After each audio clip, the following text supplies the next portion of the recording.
Good evening. My name is Michael Schober, Dean of the New School for Social Research, also known as the Graduate Faculty of Political and Social Science. I am delighted to welcome you to the New School, which couldn't be a more fitting venue for this evening's panel. For any of you who are new to us, the New School is an educational and cultural venue like no other. It was founded in 1919 by dissident scholars from Uptown, Columbia, who were unwilling to sign loyalty oaths in the First World War, among other complaints. They wanted to create an educational experience exactly unlike that at the old school, to connect the intellectual and artistic worlds with the general public. This evening's event fits beautifully into that founding mission. It also fits beautifully into another of the university's historic moments when the New School's president, Alvin Johnson, spearheaded an effort in 1933 to rescue German and Austrian scholars who were in danger under National Socialism. The University in Exile, which he founded, which soon became the Graduate Faculty of Political and Social Science, became a haven for rigorous thinkers who connect the social, the political, and the philosophical, and who are committed to thinking across disciplinary boundaries and in ways that connect with the most important concerns of the day. Let me now introduce you to a modern-day inheritor of that tradition, Professor James Miller, whose most recent book, Examined Lives, From Socrates to Nietzsche, is the inspiration for this evening's panel. James Miller is Chair of Liberal Studies and Professor of Politics at the New School for Social Research.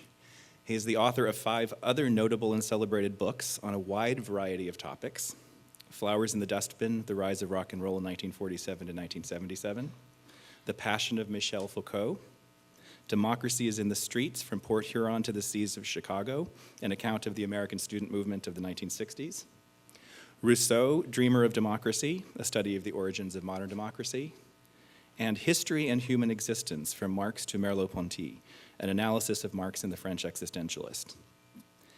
Beyond this quite remarkable set of works, Jim has an extraordinary record of academic and popular writing, including being the original editor of the Rolling Stone Illustrated History of Rock and Roll, book reviewer and pop music critic at Newsweek between 1981 and 1990, and author of a well-known lingua franca essay called Is Bad Writing Necessary? George Orwell, Theodore Adorno, and the Politics of Language.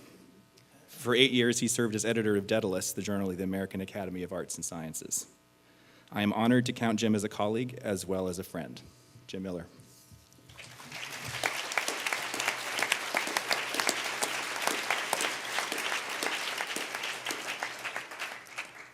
Thank you, Michael. It's a great honor to have you as my dean and also as a dear friend. I also want to thank the audience, all of you, for coming out on a terrible night in which some forecasts were calling for golf ball-size ice pellets. So that you braved the elements for a panel on philosophy is awesome. Thank you. I'd like to start by explaining why I invited everyone else that's on this panel. We all try, I think, to popularize philosophy. That is, to make philosophy interesting and relevant to people who are not themselves philosophers. But we all do this in somewhat different ways, and I can describe how, I think, best by introducing the panelists in alphabetical order. My colleague Simon Critchley is chair of the philosophy department here at the New School for Social Research. He's written 13 books over the past 2 decades, from The Ethics of Deconstruction in 1993 to The Faith of the Faithless, which is coming out this year. Though he has a special interest in modern continental philosophy, he's written on a wide variety of topics, most recently on ethics and political theory, the relation between philosophy and poetry, and the nature of humor. At present, he's working on Rousseau, Heidegger, Ibsen, Beckett, Pessoa, and Levinas. Simon is especially relevant for this panel because of his efforts to write about philosophy with a light touch, above all in his delightfully morbid Book of Dead Philosophers from 2008. Critchley has also demonstrated that there is a continuing interest in philosophy today by moderating an online philosophy blog, The Stone, for the New York Times, that has turned out to be astonishingly popular, I think far beyond probably what you expected when you began it. Anthony Gottlieb is a visiting scholar currently at New York University, and he's taught as well at the New School a class we titled On Nothing. in fact. He was on the staff of The Economist for over 20 years and that magazine's executive editor from 1997 to 2006. Although Anthony once told an interviewer that he entered journalism, quote, by accident as a distraction from academic philosophy, which he studied at Cambridge University, philosophy has nonetheless remained a non-academic passion for him. In 2001, Gottlieb published The Dream of Reason, the first in a projected 3-volume history of philosophy aimed at non-specialists. In recent years, Gottlieb's essays on philosophers and philosophical topics have appeared in The New Yorker, the New York Times Book Review, the Wall Street Journal, and online at moreintelligentlife.com. Our youngest panelist, Astra Taylor, is a writer, a documentary filmmaker, and a prodigiously gifted polymath. In 2005, she helped form the production company Hidden Driver in order to produce feature-length and short-form documentaries with a focus on intellectual, cultural, and political affairs. The company has since produced short videos for The Nation magazine, Art Review magazine, the Museum of Modern Art, the Venice Biennale, among other clients. But Astra is best known for 2 feature-length documentaries, Zizek, about the Slovenian philosopher Slavoj Zizek from 2005, and Examined Life from 2008. This last film offered peripatetic profiles of a number of well-known contemporary philosophers, from Judith Butler and Martha Nussbaum to Peter Singer and Cornel West. I've known Astra for years. She's a graduate of the New School, and she has been preoccupied with philosophy and social change and how philosophers can engage constructively with the larger world for as long as I've known her. And then there is Cornel West, for 20 years one of America's most prominent public intellectuals. His writing, speaking, and teaching weave together the traditions of the Black Baptist Church, progressive politics, and rhythm and blues and jazz. He's best known for his classic book, Race Matters, published in 1993, its sequel, Democracy Matters, and a memoir he published last year, Brother West, Living and Loving Out Loud. He's also published important monographs on Marxism and ethics and on the pragmatic strain in American philosophy. More than anybody else on our panel, West is a multimedia phenomenon, someone who's brought his philosophy to life in America's living rooms and multiplexes. He appears frequently on television, on The Bill Maher Show, The Colbert Report, CNN, and C-SPAN. He can be heard weekly on Tavis Smiley's radio program and on the Smiley and West radio show that debuted last October. He made his film debut in The Matrix and has appeared in over 25 other films and documentaries since then. A devoted recording artist, he's released spoken word and hip-hop albums and collaborated with musicians as different as Prince, Terrence Blanchard, and the late Gerald Levert. Last but not least, I'm really envious of this accomplishment. A characteristic quote from West was featured on the Starbucks Collector's Coffee Cup series, The Way I See It, specifically on Collector's Cup number 284. Quote, "You can't lead the people if you don't love the people. You can't save the people if you don't serve the people."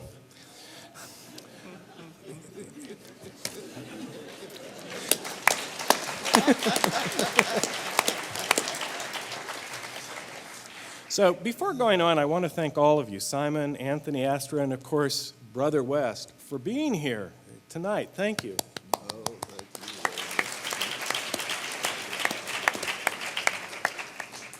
Okay, so our question tonight, does philosophy still matter? Anthony Gottlieb suggested I take a snap poll of the audience. We live in a democratic society, seemed like a good idea. So, as of this moment, how many of you in the audience think the answer to the question, does philosophy still matter? The answer is no. Raise your hands. Oh, yes, very good. Very good. I think we had 6 people. Did you get their names? How many think instead the answer to the question, does philosophy still matter, is yes? Raise your hands. Yeah, that's it. We can go home now. You know, it's bad out there, so. Seriously, it seems to me that given the overwhelming response that this event received in terms of RSVPs, and given the coverage the New York Times Book Review gave last Sunday, essentially turned over a whole issue to themes of philosophy, with essays on philosophy and literature by James Ryerson and a couple of book reviews. It's obvious that there is something in the air. The stone is another example that suggests philosophy does still matter. And that then raises the question, what kind of philosophy matters? How should we define philosophy? And how does any specific form of philosophy come to matter? And how does it matter to someone? Another question I think that's raised by this panel in particular is what is gained and what, if anything, is lost when someone tries to make philosophy relevant to non-specialists, to people who aren't philosophers. These aren't the only questions worth exploring tonight. Here are a few others I'd like to suggest at the outset. One, if, like Plato, we define philosophy as a quest for wisdom that may prove unending and perhaps may yield no positive certain results, then what is the search for wisdom really good for? Two, what is the relation of reason to faith, of philosophy to religion, and how does the search for wisdom relate to the most exacting forms of rigorous inquiry in what we today would call science? Three, is philosophy best pursued in private or in public? What are its implications, if any, for statecraft or for the conduct of a citizen in a democratic society? Four, should philosophy aim to edify and inspire, or primarily to disturb and disquiet, or somehow both simultaneously? It's hard to imagine how that would work. Five, and this is my most narrow question because it's something that arises out of my new book, and some reviewers have commented on it, so I just want to put it out there. Is the Socratic ambition, as it appears in Plato, which I take to be one of the core foundations of the philosophical tradition in the West, is the Socratic ambition, that is to say, embodying a life of perfect integrity by exemplifying a rational unity of thought and action, really worthwhile? By rational unity, I mean that a person is able to articulate a set of provisional beliefs about the best way to live that is consistent and reasonable, and also that one's conduct is invariably consistent with these beliefs. Is such perfect integrity even feasible in practice? Is struggling to attain such integrity worthwhile, even if perfect integrity is impossible? I'll end these introductory comments by giving my own short answers to three of my own questions just to get the conversation started. One, philosophy, I would define as a quest, not a body of authoritative knowledge. The search for wisdom implies that one doesn't yet have wisdom.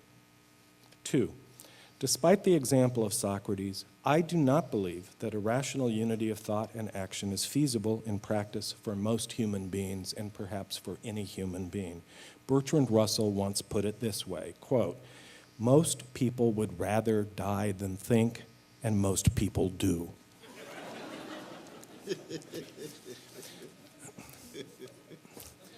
Three, I nevertheless think that the Socratic ambition is worthwhile, even if examining one's life seriously seems now to entail an unending quest with no firm goal and no certain reward.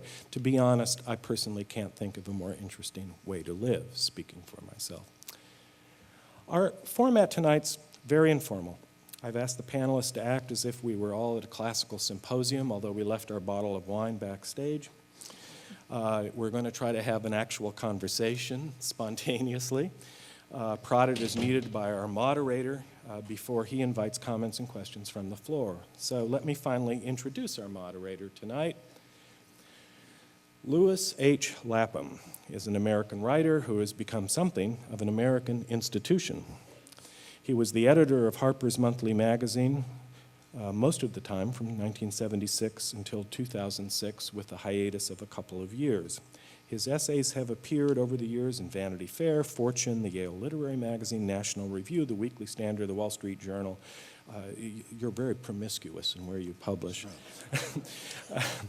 His 14 books range from Money and Class in America in 1988 to Pretensions to Empire, Notes on the Criminal Folly of the Bush Administration in 2006.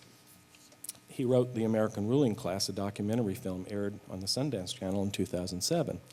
A former host of the PBS series Bookmark, he currently hosts The World in Time for Bloomberg Radio. Upon leaving Harper's, he promptly launched an audacious new publishing venture, Lapham's Quarterly, that is meant to reprint the best that has been thought and written on everything from sex to money, so that it may bring some light to our benighted contemporary culture. Mr. Lapham. I am happy to be here in such august company, I must say that, right? I can't think of a better way to start except to start asking the panel the first of your questions. What is the search for wisdom really good for? And I guess we could, I'll start with you, Anthony, and move around the table and hope for the best. What is it good for? I suppose there are two different sorts of answers to that. One is... Speak into the microphone, young man. Okay, can you hear me now? There are answers to that which have to do with the benefits that the search for wisdom has on other people apart from the searcher, the extent to which you can help society. And there are the effects on the individual. The effects on society, I suppose I would think that philosophy is of great benefit to almost every other discipline, or is of potentially great benefit to almost every other discipline. And although I don't think anyone has ever attempted to try to count the number of philosophical problems, my firm impression is that it's on the increase, and that we have a particularly large number of philosophical problems. So you would be a teacher of philosopher kings? A teacher of philosopher kings, yeah. To some extent, but I would say also philosopher scientists, philosopher politicians, philosopher writers. So it's a good that can be handed to people rather than a personal narrative. Yes, by helping to teach them how to think consistently about the most difficult questions. So you're a public servant? Well, that was one half of my set. I think it's also of great benefit to the person who does it themselves. Okay. Astra? Repeating the question, yes, what is the search for wisdom really good for? What is the search for wisdom really good for? That seems to me like the wrong question, because it doesn't seem to be good for much. When you mentioned the idea of philosopher kings, I just thought that sounds like a terrible idea. One thing I would never do is ask a philosopher for life advice. You've interviewed a lot of them, haven't you? But I do think that it offers a sort of unappreciated pleasure, and I suppose that's one thing in my work that I'm trying to show, is that I'm more in line with the idea not of philosophy as consolation, but philosophy as something that's unsettling, that throws up, that challenges the tyranny of common sense, I guess, as has been said by, I think, Bertrand Russell. So is that really, maybe that's an end in itself, but I'm not sure that there's a utility or measurable utility that comes from it. So is philosophy a good? Does it teach you how to live or why you have to die? Does philosophy teach you how to live? On a personal level, where's the money in it? Where's the money? That's precisely it. There's no money in it. There's no utility. A lot of frustration with philosophy is, why philosophy? It goes over the same questions, these intractable questions over and over and over and over. Maybe one thing it can do is help you accept the fact that there are certain things that have no answer, and yet you have to wrestle with them nonetheless. Is that good? That good doesn't quite seem like the right word to me. Cornel? Well, first I wanted to just congratulate Brother James Miller on his recent book. That's how philosophy begins. I think philosophy ought to begin with a note of gratitude and a note of awe and a note of wonder and a note of radical finitude and all the faults and foibles that we have, but we move forward nevertheless. That for me, on a very personal note, what Nietzsche said of Montaigne, the very fact that this man wrote truly augments the joy of living on this earth. I like that. That's what philosophy's done for me. That I'm only here a short time. I'm a vanishing creature just like everybody else in this room. And one day they'll be long gone. And the fact that we try to find some joy in the short time that we're here. So when I read Plato, when I read Hume, when I read Whitehead, when I read Rorty, when I read Dewey, I actually have unadulterated joy, even though I disagree with each and every one of them. At the same time, though, I must be honest, because here I take very seriously line 607b5 of Book 10 of Plato's Republic, talks about the traditional quarrel between philosophy and poetry. For me, philosophy must not just go to school with poets, but come to terms with the very conditions of its possibility in the West, which is poetry and the polis, which is myth and politics. And that's where Socrates begins as a construct in Plato's text. The first time we get a philosophical discourse, Plato was using Socrates to displace Homer, to displace the poets in their wrestling with paideia, wrestling with conceptions of education. And in all honesty, I don't know a philosopher. Most of my calling as a thinker, as a dramatic lover of wisdom, has been trying to find a philosophic analog to Chekhov, to Shakespeare, to Beethoven, and Coltrane. I've yet to find one. That I gain much more joy in the poets and the musicians than I do the philosophers, owing to the fact that they have been so tied to a certain kind of confidence and optimism that I do not share at all. So you Now, see, Hume and Wittgenstein are candidates, but they're still lower tiers on the dean's list. But Shakespeare, Beethoven, Beckett, Chekhov, Kafka, that's me. so wait a minute, Cornel. So from your point of view, philosophy is an art, not a science. Well, no, I think philosophy must go to school with science. I think we need a philosophy of quantum mechanics. We need a philosophy to make sense of quarks and dark energy and so forth. In the modern world, we don't want to be monopolistic and think that philosophy only goes to school with science. That I come out of a humanistic tradition that says that in the end, the poets, as well as the new secular priesthood, which are the physicists, right? Since Newton, since Sir Isaac, on to Einstein, those who tell us what the nature of reality is, we go to the physicists to tell us. Right? They have a crucial role, but they must not in any way become so monopolistic that they downplay the poets, the musicians, the choreographers, the dancers, those of us trying to make sense of the art of living. Can you bear to read a philosopher who can't write well? Oh, sure. I mentioned John Dewey. I love Dewey, but he's no William James. We know that. He does not write well at all. All right, Simon, what is the quest for wisdom good for? Nothing. It's good for. Yeah, seriously, good for nothing. It's of no utility. It's of no practical utility. Philosophers are not policymakers. Philosophers are not. It's not reducible to the business of politics. It doesn't make you healthier, wealthier, or anything like that.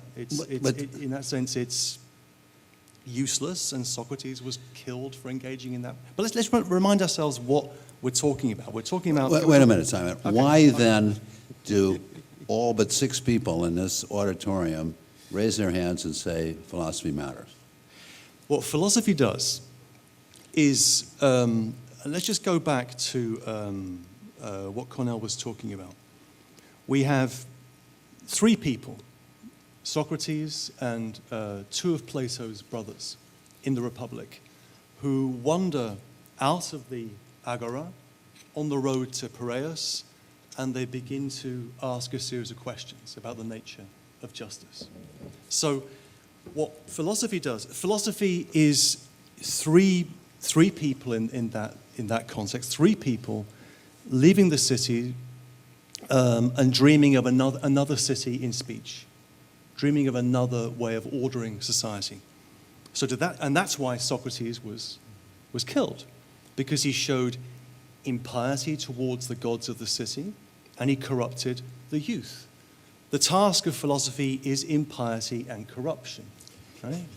That's what we're doing, and It's rock music. There can be, or it's what rock music used to be, maybe in a previous generation, as Jim so elegantly shows in Flowers in the Then Dustbin. presumably it is good for something. Well, yeah, philosophy is something that cuts a diagonal through common sense. It cuts a diagonal through doxa, through opinion. So whatever we take to be the opinion about justice or truth or love or happiness. Philosophy will contest that and raise a question for which there's no obvious answer. And what we are given, as Socrates puts it in that passage from Republic that Cornel was alluding to, is provide what is called in Greek a methodos. But that means a way. It's a way, not a rigorous, as it were, not a scientific method, but a path of thinking that one can walk along. And if you follow that path, if you're seduced by the temptations that the different philosophers can offer you, whether they're, and part of what a philosophical education is about is learning to be seduced by temptations that are internally coherent but inconsistent between each other. Right? One can believe that Spinoza is true and that Descartes is true, and you know they can't both be true. So it requires a sort of gymnastics of thought at that level. That's very important. And it allows you to contest what is taken for granted, what passes for common sense. For me, that's the...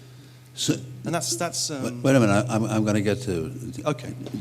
to Miller, who is really the Plato in this symposium. But So bad, Louis. but in other words, could you say that it was a getting to know your own mind and taking joy in your own mind? Is that a fair? No, absolutely not. Okay. I think it's None of that.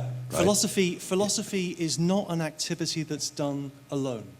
Philosophy from the beginning is a shared enterprise that takes place in and as dialogue. It's two people or more than two people. So the identification of philosophy with introspection or internal or contemplation, I think, is questionable. Philosophy is, and the philosophical schools in Athens began as groups, collectives, on the edge of the city that were designed to teach.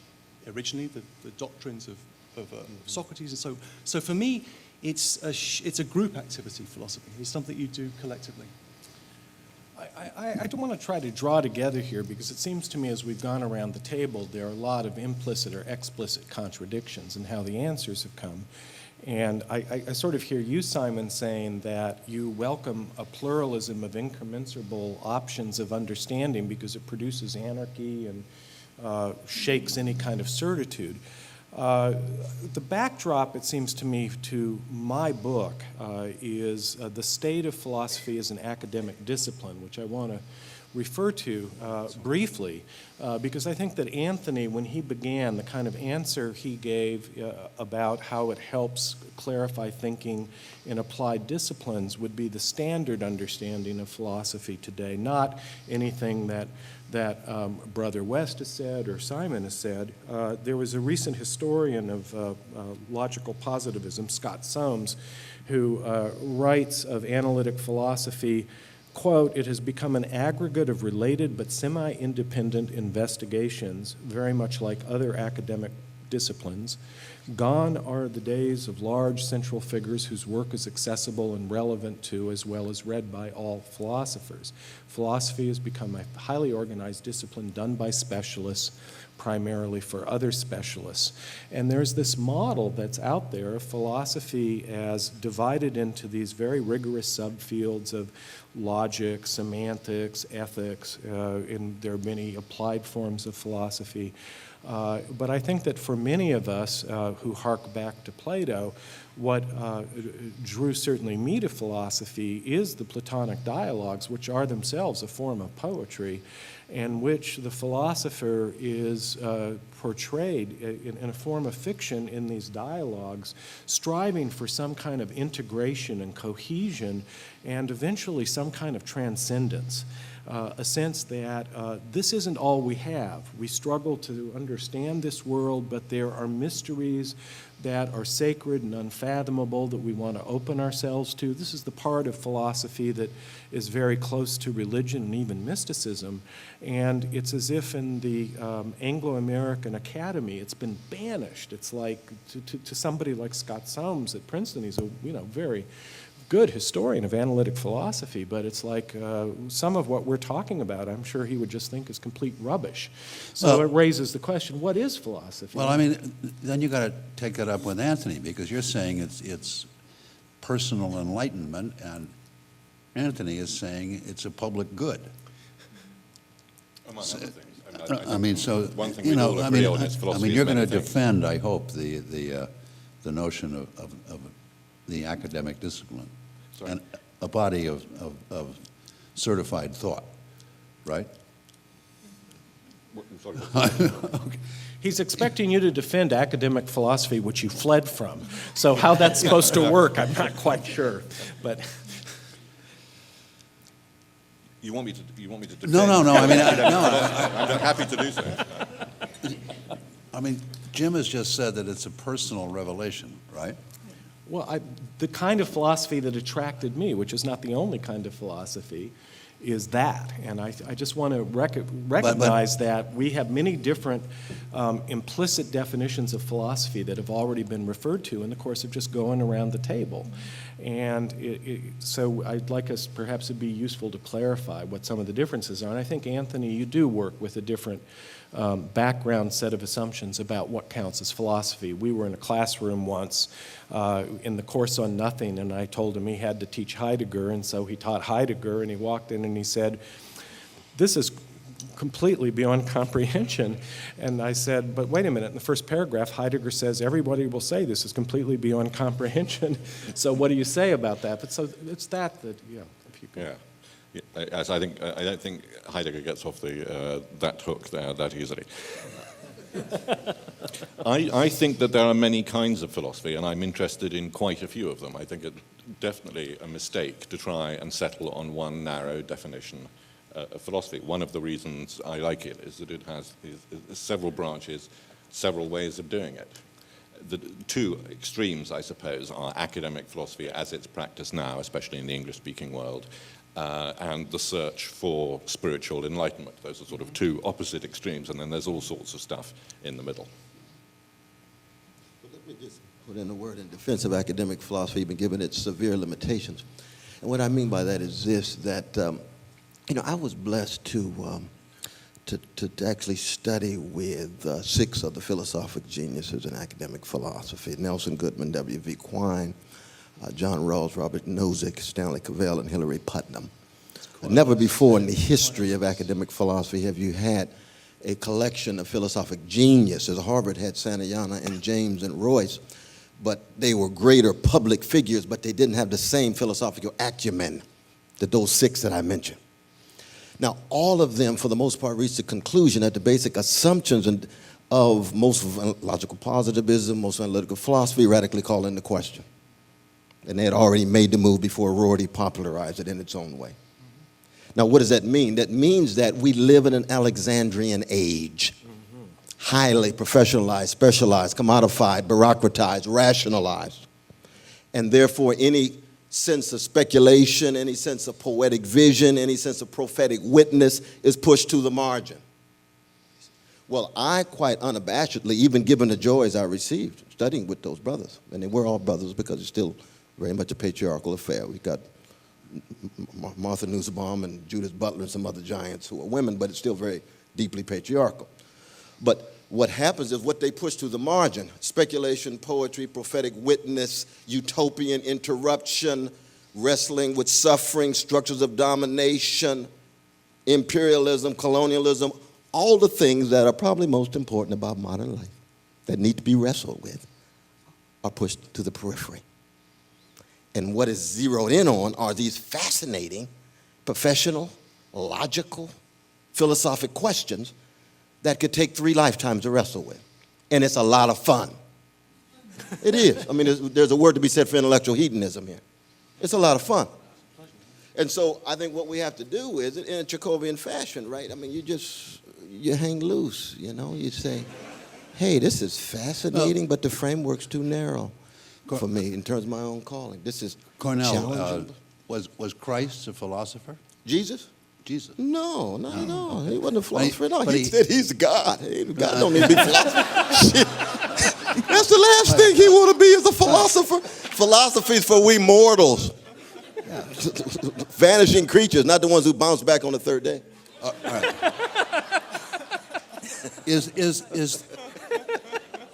Is a philosopher supposed to be an inspirational figure?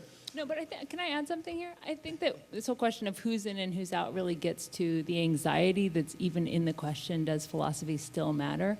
Right? There's an uncertainty there, like, does what we do matter? And why is that? Why is philosophy plagued by self-doubt?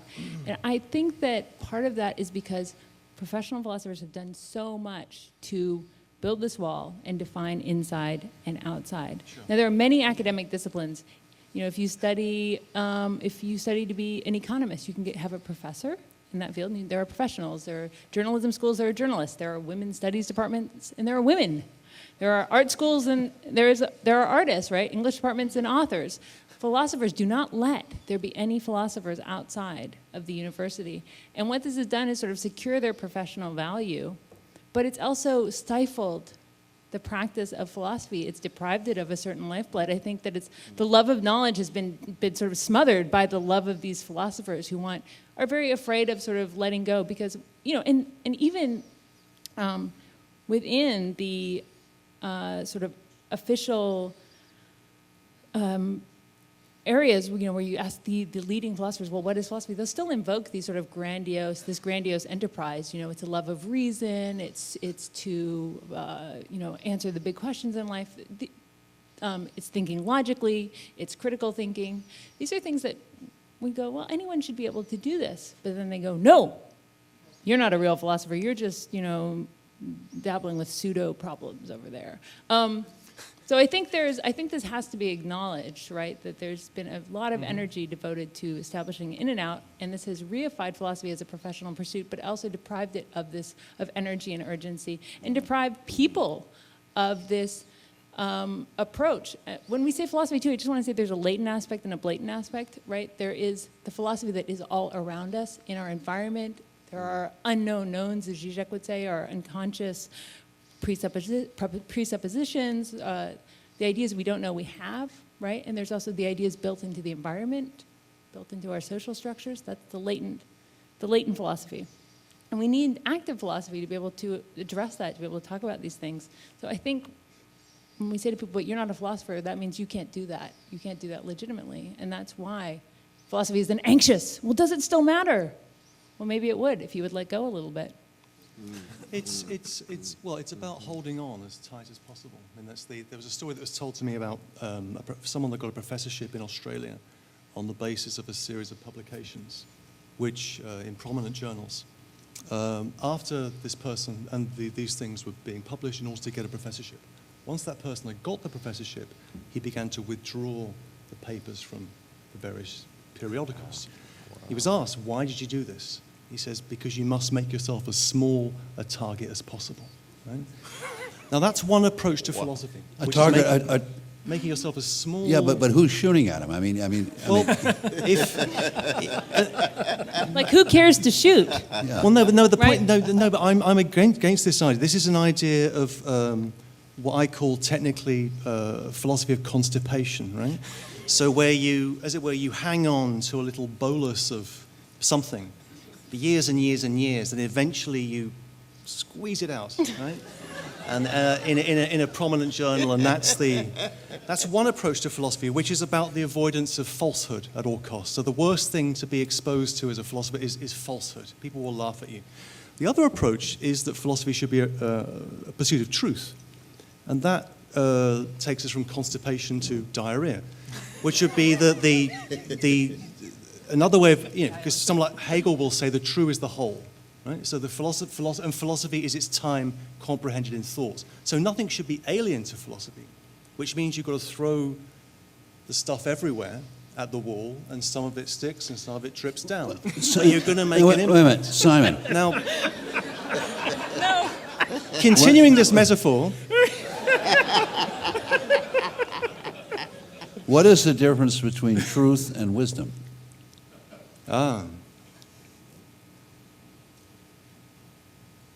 Depends on the conception of truth. I mean, you find Well, somebody like Adorno, the proposition emphatic of truth. conception of truth has to do with how to live, and wisdom is fundamentally about how to live, which is to say how to learn how to die while you live. in order to be able to live a life of integrity. For example, the guy who withdraws his pieces, I'm in deep solidarity with him if he does it in the name of intellectual conscience and intellectual integrity. That's what we love about Nietzsche. Nietzsche may have had trouble learning how to love, which is a problem for many philosophers. Not just love wisdom, but love people. But if it's sheer intellectual integrity and intellectual conscience, I'm with that. If it's a matter of just professional game playing, I don't respect that. It depends on what his motives are, what he understands himself to be doing in that regard. But wisdom fundamentally is about how do we make our way from womb to tomb, unless you're out for cremation. And that's a serious question for everybody. Truth, there's logical conceptions of truth, there's coherence, correspondence theories, coherence theories, but emphatic, and I'm with Adorno in this regard. And Adorno, of course, is inseparable from Jerusalem, Judaism. Condition of truth is to allow suffering to speak. That's Adorno, what, page 17, I think it is, Negative Dialectics? He gets that right out of the moral revolution of a people that say to be human is to wrestle with suffering, and your integrity is defined to the degree to which the quality of your service to orphan, widow, fatherless, motherless, poor, working class, and so on. That was a major move in the history of the species. Now, you can dress that up in philosophically more rigorous language, but that's Adorno's conception of truth. It relates to that tradition. There's a lot of other traditions in talking about truth that are quite different. What I want to do, though, is go back to the diarrhea option, and because another conception of truth is in the New Testament. I am the truth and the way. So I think that That's the same tradition as Judaism. yeah, Jesus but was a Jew. in other words, though, I want to just pause for a moment about the question of the notion of philosophy as something akin to a spiritual quest. Yes, yes. Because I think part of the recurrent and even the recent interest in philosophy, which makes many analytic philosophers profoundly uncomfortable, is that it's in a continuum with this conception. I think this is a very American feature of philosophy, going back to Emerson. And, you know, it seems to me it's something that I'm not quite sure what we should say about it. I don't know about you, Simon, or you, Cornel, but, you know, when I look at some of the comments that I'm getting on blogs that are about my book, I'm struck by how many of these people are, they're religious people, they're on a spiritual quest, they want meaning in life, that's what they think philosophy is. You know, it reminds me of the world of Augustine, in which philosophy was on a continuum with Manichaeism and Christianity, and it was one form of life that was available in which reason played an important role, but it didn't exclude revelation. It did not exclude mystery. And, you know, simply to call it diarrhea, it seems to me not quite to do justice to that tradition. Indeed, indeed. It's, No shit. No shit at all. No, philosophy is. I mean, on my this is a view. There are different views. On my view, philosophy begins in religious disappointment. Philosophy begins when a belief in God or a God equivalent has broken down, and the questioning, the awful, anxious, disquieting questioning about questions of spirituality and the rest, the meaning of life, that passes from religion to philosophy. That's the way I want to understand whatever we think about as the modern philosophical project. What I noticed in your book, Jim, which is a question to you, and an interesting question, you begin and end the book with a reference to your Protestant upbringing. And because in many ways what's behind Examined Lives is the idea that there could be an integrity of life and thought. Right. An idea of authenticity, right? And you confess that, I mean, what was motivating that was both, you know, your activism in the 60s, but also this maybe religious background. I wonder about that. I wonder whether that ideal should be, you know, if you seek, you will you find? Well, you end the book by invoking your religious background again, and then in a much more skeptical mode, saying, well, perhaps this is what you quote Montaigne, the fool of a farce. I forget what the quotation is. The fool of the farce. The fool of the farce. You remember that last, Right. So I that wonder, next to because last page? it's the question that you, I mean, the question you raise in the book is that's the question. Is there, if philosophy is the examined life, and there could be in the person of Socrates and those that succeed him Yeah. a unity of life and thought. Well, is that an enterprise that's Well, I worth pursuing? suppose the way I would put it, Simon, is that Or is that a religious question? the way you phrased it, that philosophy begins with religious disappointment, is to sever those two categories, as if, whereas I think they're both often simultaneously in play, and in ways that are constructive and also very, very disquieting. And actually, in the introduction to my book, I pose a bunch of questions, some of which I just posed tonight, and then I end by saying, if we seek, shall we find, which of course is a biblical reference. And I think by the end of the book, which has disturbed a lot of the early reviewers of it, my answer is probably not. Yeah. So that's a form of Well, discipline. Jim, on that point, I mean, your book is the lives of 12 philosophers. Of the 12, how many found? Well, one of the other peculiarities of the philosophical tradition, the fact it's a scandal that philosophy has never quite come to terms with, is how much of the first canonic philosophers are creatures of legend and myth. So Socrates, according to the myth, found. Did he really? I don't know.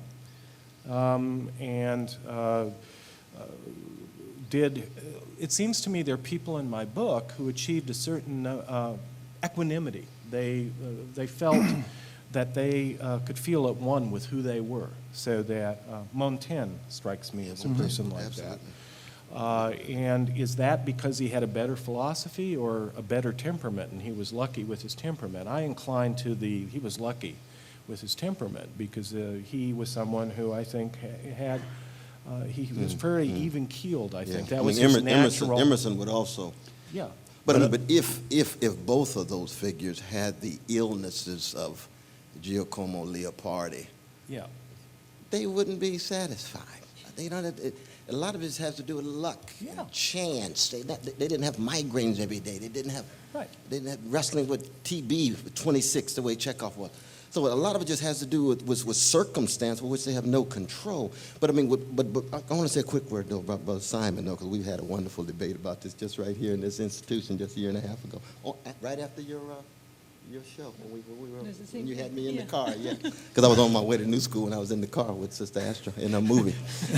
But I love his boldness about this notion of disappointment, because I would want to argue that that's a modern bias rooted in a romantic view of the world in which you're so hungry for wholeness and harmony, and if you don't get it, you're locked in alienation and disappointment and disenchantment. That's me. That I mean, if you know what I mean. So there's nothing wrong with being romantic. It's just that, you know, I'm not one to move in that. I'm a blues man, so I have a different axial move in terms of not looking up. Disappointment is a constant companion all the time.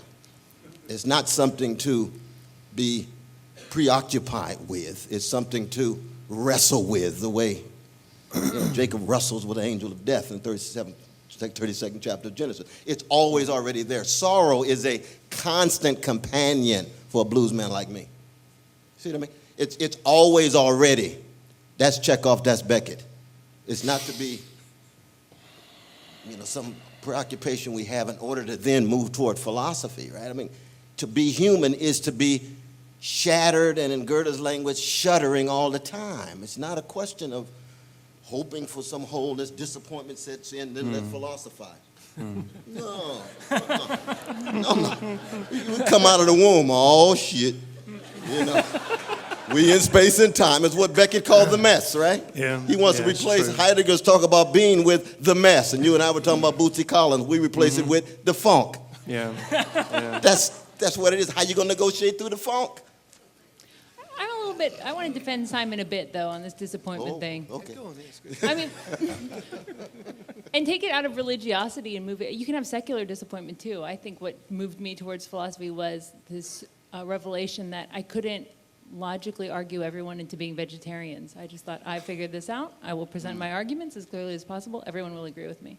So for me, it's less about a search for some answer than this obsession with the fact that there are different ways of viewing the world. There are different schemas that people embrace, different attitudes people have.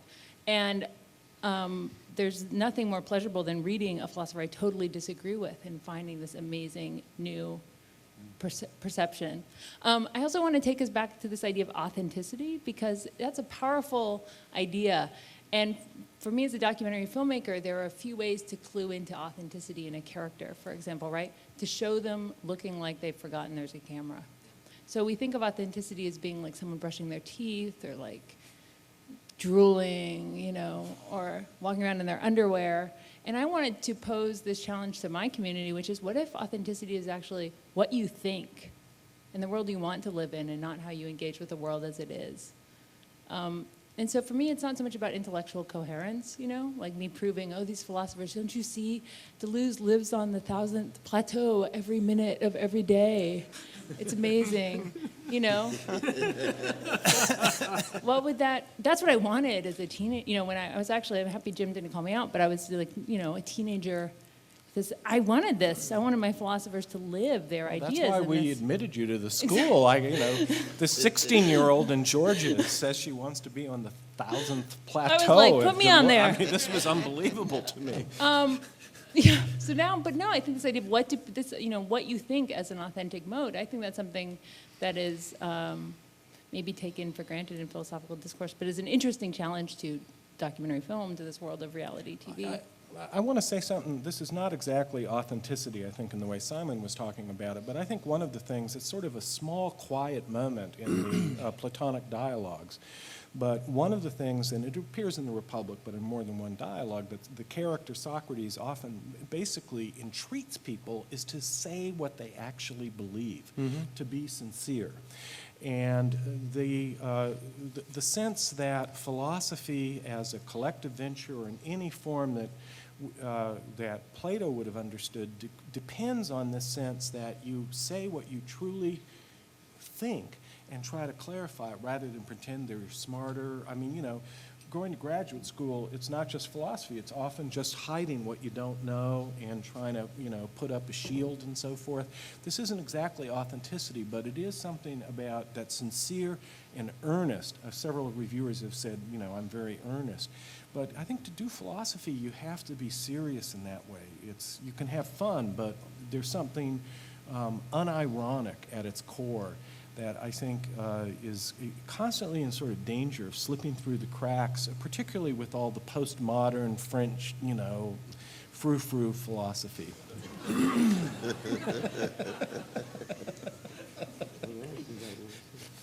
You can be earnestly frou-frou. Frou-frou. Sorry. I think postmodernism has something to say, but I think a number of these schools have something to say. It's just that none of them get it right. Because we're fallible, we have to be honest about that. But I do think that in our Alexandrian age, market-driven, obsessed with celebrity and connectivity through technology, the obsession is visibility, even if only for 15 minutes. And what that means, though, is that people will be visible almost in any way. Now, for the chattering classes to be visible and to be viewed as the smartest person in the room is orgiastic. Because that's fundamentally what they've been taught since they were small. We want you to be the smartest. Yeah. SAT, Harvard, Yale, so-and-so, on to the establishment, become well-adjusted to injustice. Well, for me, that's spiritually empty. That's existentially vacuous. Because smartness is just a form of idolatry. Yeah. I want to know who's the most courageous to raise certain unsettling questions. Who's the most courageous to sacrifice for something bigger than them? Who's the most courageous to be connected to the best of who came before? But in our Alexandrian age, market-driven, the smartness has become almost a fetish, in the same way our commodities became a fetish in the way, you know, the great Karl Marx talked about it. And that's one of the roles of a lover of wisdom. A dramatic lover of wisdom is to say, look how shallow, empty, plastic this really is. That's the tradition from Jerusalem to Adorno. Now, I'm not saying other traditions don't have a monopoly on it, but if you're concerned about a certain way of being human that's connected to human suffering, that's what you're keeping track of. That's why the critical, that's why critical theory is very important. That's why feminism, Marxism, and so on and forth. This is not PC schools of thought. These are serious ways of engaging the world who love wisdom, who's trying to keep track of forms of idolatry and fetishism and so forth. And that's very unpopular these days, given an empire in decline, grabbing for straws, giving a professional class that is less and less courageous, less and less sacrificial, more narcissistic, more hedonistic, and our young people hungry and wondering what the hell is going on. Are we living at the beginning of the end of the civilization that we were born in? Well, on that upbeat note, Cornel,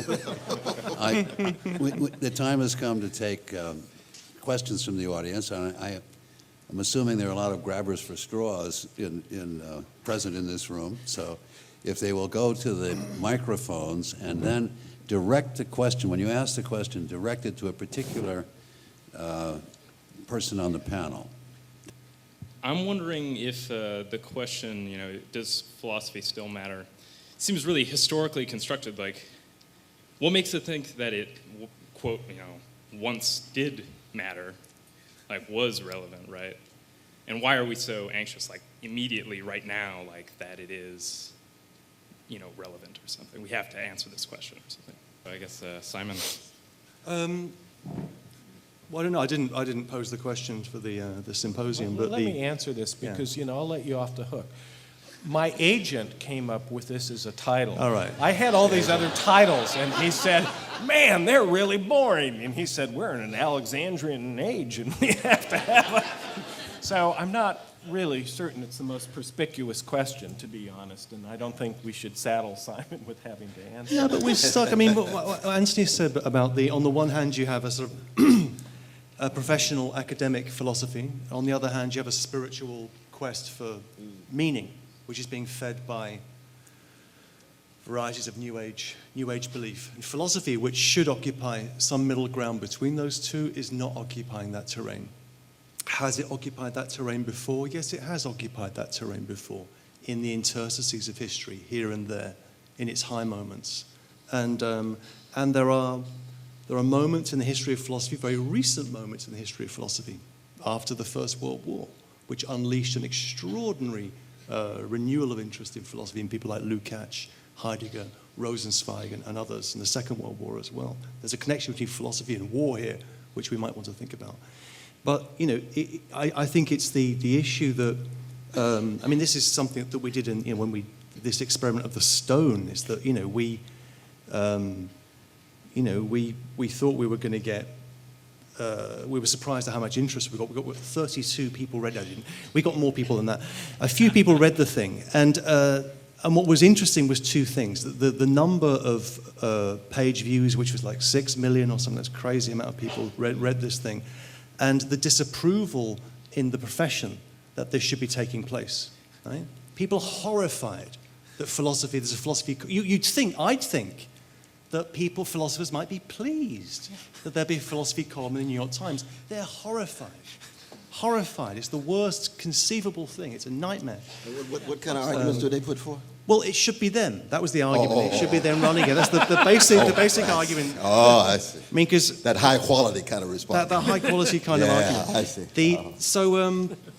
There is a gap, there is a role that philosophers should be fulfilling, which isn't being fulfilled. Philosophers are not doing their job as they should be. And so I think the question is pertinent anyway. But just one question about the relation between war and philosophers. Yeah. The connection between the catastrophic, the calamitous, and the monstrous. Yeah. When it has a major presence in the culture and civilization, people begin to ask fundamental questions. Mm-hmm. And all of a sudden you get the flourishing of not just philosophers, but people raising philosophical questions. Mm-hmm. Now, for people who live every day in the catastrophic, they got philosophical questions in various forms, maybe not professional philosophy, but in music, dialogue in barbershops. The catastrophic is always already there. That's what it is to be a blues person. You're always dealing with the catastrophic every day, given all this suffering out here. Jim, your comment that it's the happiness of a philosopher is circumstantial. Who are you asking the question of? it's a comment for Jim, and then I'm going to turn it to Astra, because I want Astra's response Okay. to what Jim said. That you had said that, the happiness of a philosopher is circumstantial. And it seems, I was like hit by the pessimism of that.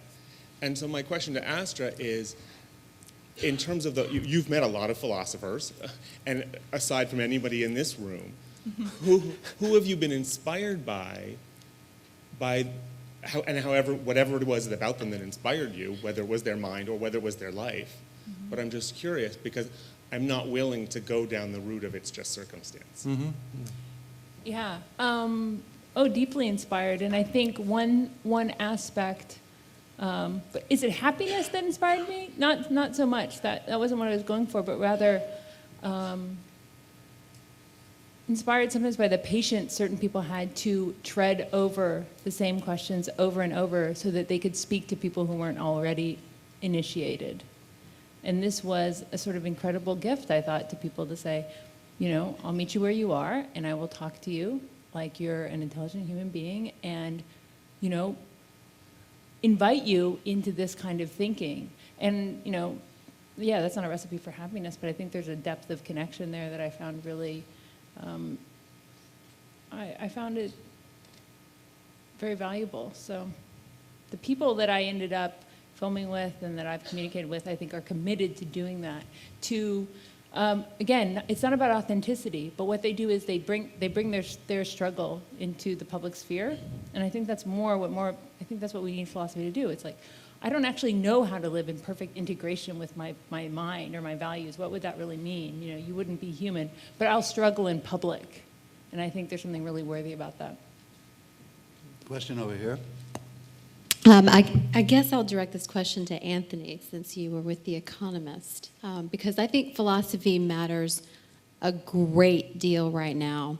But the kind of philosophy that has mattered has been masquerading as something else, and it's been operating in economics departments throughout the country. And it's a very market-driven, ugly, scary kind of philosophy, and the fountainhead is flying off the shelves right now. And how do you, in philosophy departments or in the humanities, mount a challenge to that devil?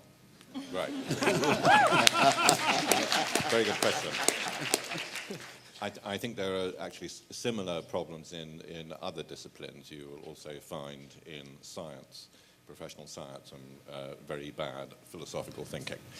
And I suppose I'm more aware of the problem in science than economics. Now, there is a lot of good popular philosophical writing about economics in all sorts of places that takes on, I think you're alluding to Ayn Rand and other eccentric theories. So I don't think there's any great intellectual problem about how you take on things like that. It's done in the normal way, but it helps if people, say, in economics departments have some respect for philosophers. It helps if scientists have some respect for philosophers. They will then read the good and informed critiques of their work, because some people just won't touch anything that's by a philosopher, and that's very unfortunate, I think. But again, it just doesn't work to say that's not good philosophy, which is everybody's response to Ayn Rand. And she made it her mission to bring her philosophy to the people, and it was very successful. And she did it through novels, through fiction. Yeah. And it astonishes some of us. My grandmother is an objectivist. That this is taken seriously, but to say it's just not good philosophy doesn't cut it. People have to figure out a way to invite people into other ways of thinking about the world and their relationship to other people and success and all these things. But I think there's a difference between bad philosophy being part of a cult on the margins as opposed to Alan Greenspan and company carrying the text around, having tremendous power and affecting millions of people all around the world. So there's issues of power here, there's issues of structures and institutions, and the ways in which neoliberal and neoconservative models and economics has become hegemonic, inseparable from greed-driven policies on Wall Street, greed-driven policies of corporate elites with the weakening of unions, the demonizing of unions, public unions, and so forth and so on. So that we have to tell a larger story beyond just good philosophy, bad philosophy, and so forth and so on. And that's still very important. I don't want to downplay the degree to which, if it's unconvincing and so forth, needs to be acknowledged. but the operations of power are always already there. And we didn't need Michel Foucault to tell us that. People who were victimized by it every day already knew it. They just didn't critically reflect in the way in which Foucault and Marx and a host of others do. But if we're going to tell that larger story about Ayn Rand, it's not just the book. It's who reads that book and how they gain access to tremendous amounts of power and resources and status, and then how intellectuals who's supposed to be so critical capitulate to these lies until catastrophe hits, and then they take no responsibility at all. You see what I mean? That's what's down. I mean, that's the worst kind of thing for the younger generation when they look at intellectuals and say, oh, God, you all gangsters like everybody else. You just trying to get on. Yeah. That's not good for the intellectual calling, you know what I mean? But also, I just read an article that banks are giving big multi-million-dollar grants to universities on the contingency is they have to teach courses on Ayn Rand in their philosophy departments. So, but so it's coming to a university near you. But there's nothing wrong with teaching Ayn Rand. I've been teaching white supremacists for a long time. You critically engage the sister. That's all. You critically engage. She got something to say. She's just not convincing. She got something to say. Yes, sir. Yeah, that's actually great, the point about being convincing. I wanted to ask, well, I'm supposed to direct. Can I pick two? Yeah, sure. Okay, Cornel and, You make them short. Cornel and Simon. No, two people, two respondents. Yeah, okay. What is for you the role between, on your conceptions of philosophy, what is the role of argumentation, of being convincing, and how does that relate to rhetoric and writing style? Because one part of the battle between poetry and philosophy, right, it isn't poetry exactly, it's rhetoric. It's other ways of being convincing. And one way that we cut off the philosophical from other discourses is a particular way, usually framed in terms of reason, but maybe not necessarily, right? A mode of argumentation, whether that's done in the super technical logic chopping way of the analytic philosophy that everybody hates, or in the more discursive way of Hume and the Platonic dialogues and Descartes, right? What's the role of that part of philosophy, the argumentative aspect? I don't think you can draw a clear line between the argumentative and the rhetorical. And I think philosophy as an activity, if we go back to Socrates, begins with the threat of rhetoric, right? The threat of sophistry, the threat that if you pay people money to teach you how to speak, it will persuade, make a legal case, and you'll get your day in court and win your case. Philosophy begins with a rhetoric against rhetoric, right? So this dramatic, extraordinary dramatic situation of the Republic, the competitive discourses are sophistry and tragedy and tragic poetry and Homeric epic as well. So philosophy, you cannot isolate argument from rhetoric and from persuasion. There is a certain idealization of argumentation within certain traditions of philosophy that believes that you can, as it were, operate on the basis of a pure idea of rigor. I think that's also a rhetorical strategy, based on a certain, as it were, idea that philosophy can imitate the sciences, which it can't, and in my view, shouldn't. So I think you can draw a clear line there. Do you have a word, Cornel, to add to that? Yeah, I would want to say that certainly the triumph or the promise of the triumph of persuasion over force sits at the center of the philosophical tradition that goes back to Athens. And I think Whitehead's two great works, Science and the Modern World as well as Adventures of Ideas, are the two great monuments to affirm this tradition. And he understands that persuasion comes in a number of different forms. There's logical argumentation. There's poetic, compelling language. There's a whole host of ways in which people are persuasive. Going back to Jesus was persuasive not because of the arguments. He spoke in parables. Well, parabolic language is very important. Kafka is persuasive to me. He's a parabolic writer. He's not a logical writer. There's different ways of persuading people, you see. But it's this hope of persuasion over force. That's why the attack on Thrasymachus is so central. Might does not make right. Let's engage in some forms of persuasion. Now, that doesn't mean persuasion is going to be effective, right? Nozick makes his point in philosophical explanation. You don't push preacher against the wall out of logical coercion, because there's different wiggle spaces and ways in which people can get around it. But in the end, we're about persuasion rather than force, because force is basically about, just, again, gangster activity. It's about crushing. And philosophy begins with pytho. It begins with, it's in Plato's Timaeus. This is what the cosmology is about, right? It's persuasion pushing back force and the promise of that, which is maybe an empty promise, but it's still a leap of faith that philosophers make.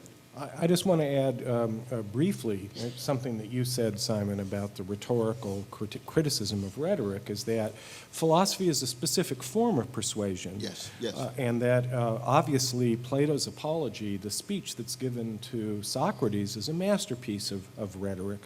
But it's very clear, specifically in that monologue, it's not a dialogue, that Socrates is not a professional debater. He's not somebody who's just trying to make an argument for something he doesn't truly believe in. What matters is that it's persuasion based on what you sincerely and earnestly believe. And the suspicion of the sophists is like they're a debating club, and they basically prop up arguments they don't, in fact, sincerely take in their own life. Question over here. My question is for Dr. Miller. My name is Alex Kelly. I want to start by saying I agree with Dr. West, that I've appreciated the work that you've done for us with this book.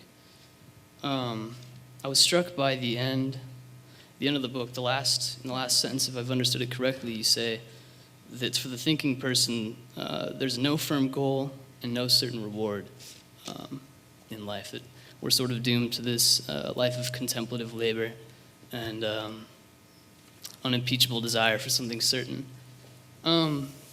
My question is that, well, you've given us this book where you draw out these 12 exemplary lies.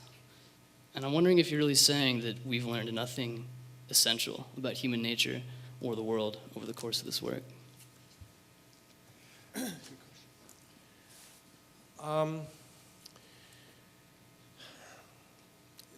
At the end, what I was trying to say is that I think it's a mistake.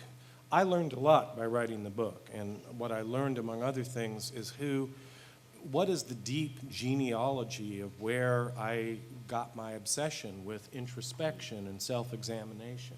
And that was something that was intrinsically interesting to me to discover.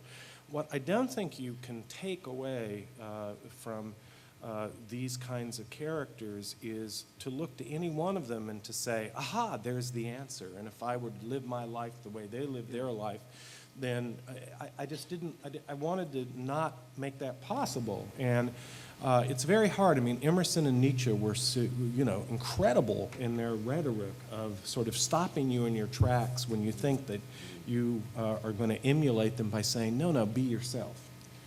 And I wanted to say that, to me, the idea of an unending quest, no firm goal and no certain reward, I don't think you can promise that you'll have happiness or tranquility. You might have moments of joy. I do believe it's a large measure of luck, what temperament you've been given. When Bernard Williams talks about moral luck, I think he's right, and people were angry with that. Aristotle says something similar about the role of luck in the capacity to lead a happy or a good life. But as I said earlier, I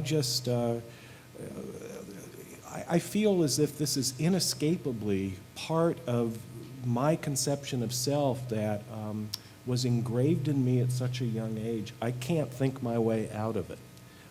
And therefore, it's a fate.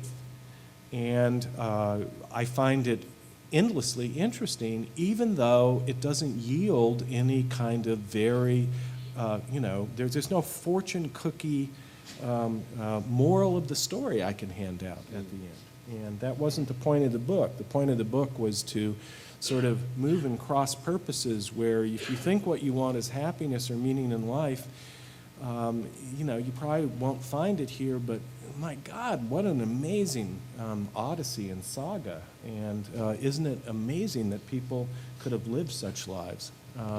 And it thrills me, and it thrilled me to write it, even though on some kind of intellectual level, I couldn't say, here is, the take-home message. In that sense, I just felt I couldn't write an edifying book. I mean, my book was published the same day as All Things Shining by Bert Dreyfuss and Sean Kelly, and they actually, it's the opposite kind of book. It's like, we live in a world without meaning, it's nihilistic, but if you want to grasp some sense of collective sacred experience, go to sporting events, and it's Well, like... I mean, with all due respect, Jim, they're making fortune cookies, right? No, yes, go ahead. But do you want to follow up? I mean, you're still standing. No, I'm just standing here to pay my respect. Later, I would love to. I want to pay my respects too, and I think one way in which you've all validated philosophy this evening that hasn't come up is you've evinced that philosophy is this extraordinary dialogue that takes place across time, space, cultural barriers, linguistic barriers. You've alluded to people who wrote in German, in French, in Italian, in Hebrew, in any number of languages. And the question that I have for you is not a philosophical question, it's a factual question. To what extent are English-speaking philosophers within the English-speaking world today actively engaged with philosophers contemporaries, not French, obviously the French thing we can bracket, you've alluded to that. Let's say German, Norwegian, Chinese, Japanese, practicing philosophers that do not write in English. To what extent is English-speaking philosophy continuing to engage with their contemporaries in other linguistic traditions and cultural traditions? That's my question. It's a question that's changing. I mean, when Cornel talks about an Alexandrian age, one of the features of the Alexandrian age was that Greek became the common language of the Mediterranean. So if we think of Greece as this land, Greece with this culture, which is the center of Europe, the birth of European civilization, you always miss the point. I mean, Greek was this lingua franca, which spread out geographically across the world. English is a bit like that. So the question, I learned languages as a student because you couldn't read the books, because they weren't translated. So you had to read French and German just to find out what these interesting things were. That's changed. In a generation, that's changed. So there are real questions about, the question about comparative philosophy is a huge question. There's comparative literature. We know what that is. What is comparative philosophy? At the level of historiography, philosophers are very naive. We assume there's this thing that begins in Athens and ends Nietzsche or Heidegger or whatever. And it goes sort of Athens to Germany to somewhere up here, somewhere like that. We need a much more complicated historiographical picture. Augustine was African, right? Another question I had for Jim's book which is something which, they're all blokes, right? 12 blokes in the book, and there's a reason that. I thought you would like this laddish philosophy. Well, no, but there's something. Again, it's a question of, for example, in 1690, there was a book written in Latin in Paris called Historia Mulierum Philosopharum, a history of women philosophers, which identified 65 women philosophers in antiquity and the Middle Ages.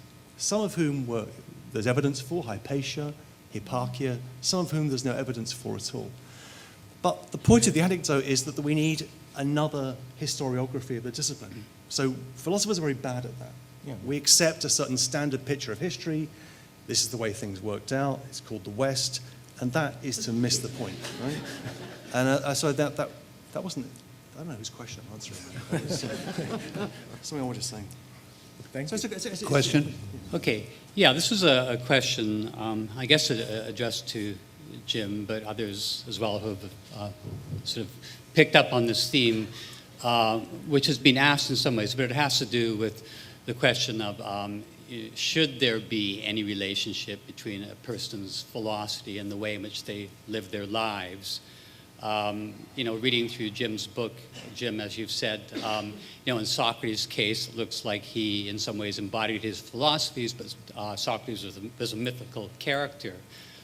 Montaigne seemed to be relatively happy, but, those were his his genes. But the whole issue of should we look for any sense of there being some consistency between a person's philosophy and the way in which they live their lives? Does it matter if Heidegger was a Nazi? Is it important to find evidence or some link between his philosophy and the fact that he was a Nazi, et cetera, et cetera? Yeah. Well, it seems to me that it all depends on the philosopher. Willard von Orman Quine actually wrote an autobiography, which I didn't think was particularly interesting. It's not relevant to his major epistemological He called it essays. the time of my life. What a time it was. I mean, God bless the brother. But if somebody presents themselves as a cynosure of virtue, as Rousseau did in the 18th century, well then, I'm sorry, it's fair game to find out. I mean, Voltaire did it in a kind of horrible and nasty and cruel way, but how you live your life, the hypocrisy becomes relevant. So some of the people in my book really did try and struggle to be integrated personalities and to present to others, to readers and those who followed them, an example to be emulated and followed. And for a philosopher like that, this would be true of Seneca, it'd be true of Augustine. You betcha it matters how they live their life. And that is the older original tradition of philosophy as a way of life, which goes into eclipse starting with the rise of modern scientific philosophy, which is really what I try to do is take the ordinary conventional history of philosophy and flip it around so that it's looking at the losing side of that particular saga. So in one level, what Simon said is true. I'm working in the most absolutely, dead white European male tradition, and you could tell a different story with a different volume, looking at different philosophers. But for some philosophers, it matters enormously. But I think the danger here is, though, just quickly, the danger is here, you can't infer that because somebody's a political thug, the way Heidegger was, that he's not a philosophic genius, too. Yeah. And in fact, his work enables an engagement with Hölderlin, for example, who was not a political thug at all. He's the opposite of a political thug. And his wrestling with Hölderlin makes a difference. So that the complexity needs to be acknowledged here, because human beings are complicated folk. There's no excuses at all. Ezra Pound was a political thug. That doesn't mean his poetry ought not to be read.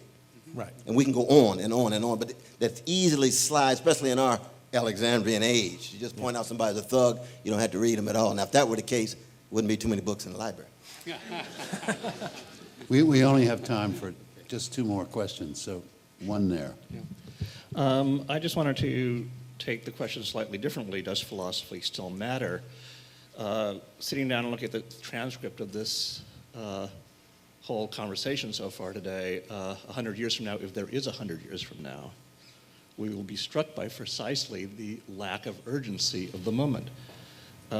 Specifically, global warming, the sense of coming to the end of time, which either, whether or not you think it's inevitable it's going to happen, there's certainly a chance that something terrible is on the verge of happening, and just philosophy has something to say about that. Does it still matter?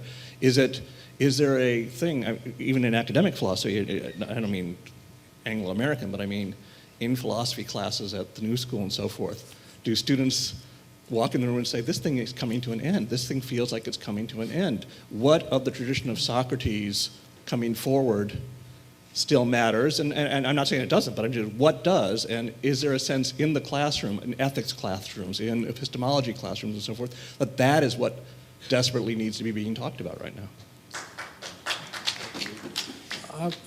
I want to say something that, repeat something I said earlier, which really has struck me, is the extent to which I feel like we live in a time that is analogous to the time Augustine lived in.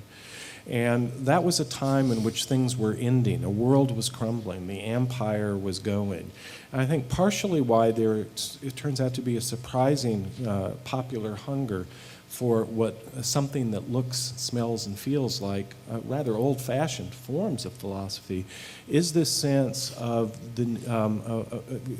if it is truly in time, end times, an apocalyptic moment, there is an appeal of certain kinds of forms of philosophy that can rival the appeal of certain forms of religion.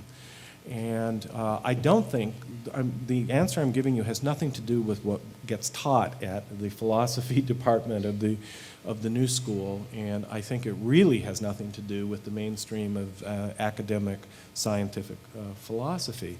But I think the hunger that's out there, what's happened is it's sort of overflown the barriers that Astra was talking about, where you have this kind of sense among professional philosophers, only us get to do this, you guys don't know what you're talking about. The hunger is so great.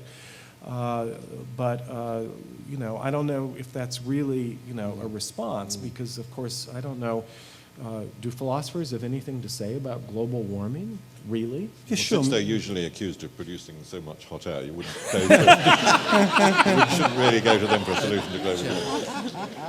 Last question. Can I just speak to that? Yeah, all right. I mean, the urgency, I mean, absolutely. I mean, there's an absolute sense of urgency, you know, and I'm watching very closely and very, very carefully what's happening, for example, in Tunisia and Egypt at the moment. Anyway, the urgency, yes, but this is where I agree with our friend Zizek. There's also a need to slow down. There's a fake urgency. There is an ideology of urgency which defines the present. Right? Things are spinning out, and the idea of the end times. We have a secularized Christian eschatology, right?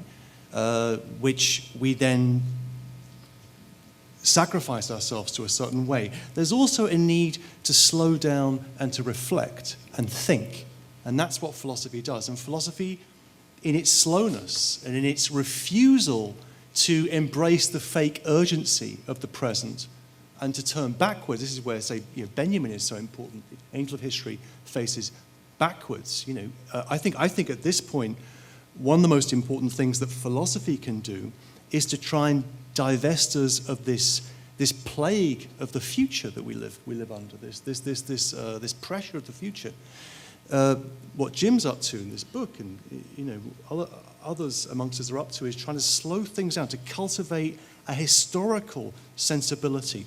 This is an arsenal. These are armaments which can be used for critique in the most. So there's also a need to slow down. Absolutely, and just quickly, Brother Lewis, just quick, because I mean, we're running out of time. In Brother Simon's work, I detect a sense of urgency from the very beginning. Early stuff on decline. But most importantly, we shouldn't confuse or conflate decline with fall or decay with collapse. The empire has been declining for a while. It won't fall for a long time. The American Gibbon is not writing the text right now. Now, what does that mean? What that means is that we do need truth tellers. We do need analysis of what is going on, and the sense of a state of emergency echoes of the ninth thesis of Benjamin's thesis on history. But we need critical space, because the market-driven conception of time is so intense in stimulation and titillation, you can't get space and distance for critical reflection. That's democratic time. And democratic time is being completely evacuated with market time. Don't have time for grassroots organizing. Don't have time for critical reflection. Don't have time for bonds of trust. Don't have time to sustain your organization. Well, that's one of the ways in which the capitalist civilization reproduces itself. And so that needs critical reflection. I love Zizek's latest book. And he writes big books, but that's a big book, and takes time out of your life to read that darn thing. But it's worth taking, because he's critically reflecting on this, even though, again, he's not right about it, but he's got some things to say. See, my instinct is that philosophy is not the right tool for global warming, that the left makes a mistake that we're arguing, that it's the quality of our arguments, that if we just get the facts straight, we will win people over. Mm-hmm. This is about feeling the facts. You know, I think that we actually need, I don't think philosophy is the best tool here. The information is out there. The challenge is making it feel urgent. I'm not sure that that's something you do through rational argument, even if it's... But you would argue that Zizek's latest book has great value, though, right? Sure, but it might Jim, not we're be, gonna it might not have great utility All right. in this struggle. Last question. I see. I don't know. Oh, okay, thank you for all of you guys for being here and speaking to us. When you ask what is philosophy, what comes to mind, and this draws partly on your answers, is that it seems as though it's one of the only fields that requires you as a baseline to look beyond yourself, to evaluate life from outside of your own perspective. I see one of the main issues in life is that we're trapped. I only see things the way I see them, but life is judged kind of from 30,000 feet. There's billions of people on Earth. So if you look at philosophy in that way, I think asking the question, does philosophy still matter, is this silly question in that, of course it matters. Of course it matters. It's all about the context. Meaning, we need to, it seems as though for philosophy to matter, we need to show people why different perspectives, looking beyond your own self, will matter. And then in that respect, you can apply it to anything in life. You could apply it to art. You could apply it to economics. You get the last word. I just wanted to know what you guys would think about that type of general formulation. We're going to give Jim Miller the last word on that one because that touches on the first question he posed. Well, but I'll give you the last word. I mean, you've given an actually pretty good answer and a heartfelt answer. And I just sense in the room, when you get this number of people gravitating to what could be a rather arid topic, that something's afoot. And that I suspect that what you've just said, you speak for a lot of other people. And, but we can find out now. We'll see if we persuaded anybody, because Anthony, he wanted me to start. We started with show of hands, and now we want to have another show of hands. And we all realized out there that we could have made people think philosophy didn't matter after an hour and a half of talking. So I'll pose the question again, though. So if the question is, does philosophy still matter, how many people now say no?